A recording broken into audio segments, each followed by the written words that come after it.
કે જ્યારે bank project loan આપે ત્યારે જે એલઓટી કે જે હોમ બાયરે કોઈ બી ઘર કે દુકાન કે પ્લોટ જે બી ખરીદ્યું હોય અને એનું બાનાખત અથવા સેલ ડીડ થઈ ગયું હોય તો બેંક એ યુનિટને કન્સિડર ના કરે પ્રોજેક્ટ લોન આપતા ટાઈમે. એ યુનિટને બાકાત રાખી અને બીજા યુનિટ જે બચ્યા છે એ યુનિટને કન્સિડર કરી અને એના ઉપર પ્રોજેક્ટ લોન કે એ લોન આપે.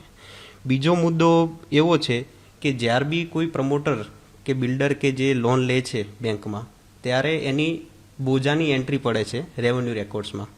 તો અમે આ ઓર્ડર દ્વારા એવું બેંકોને ડાયરેક્ટ કર્યું છે કે તમે જે બોજાની એન્ટ્રી છે એ ટાઈમસર કરાવી દે તો જે પ્રોસ્પેક્ટિવ હોમ બાયર્સ મતલબ જેને ઘર લેવા જઈ રહ્યા છે તો એમને ખબર પડે કે આ પ્રોજેક્ટ ઉપર કોઈ બી બેંકનો કે બોજો છે કે નહીં એના માટે. ત્રીજો મુદ્દો એવો છે કે કોઈ બી પ્રમોટર એવા હોય છે કે એક જગ્યાએ લોન લીધેલી છે એમને પણ એમને વિધિ જરૂરિયાત લાગી લોન લેવા માટેની તો બીજી જગ્યાએ જ્યારે લોન લેવા જાય તો એ બેંક ધ્યાન રાખે કે પહેલી લોન આપી તો બીજી લોનની શું રિક્વાયરમેન્ટ હતી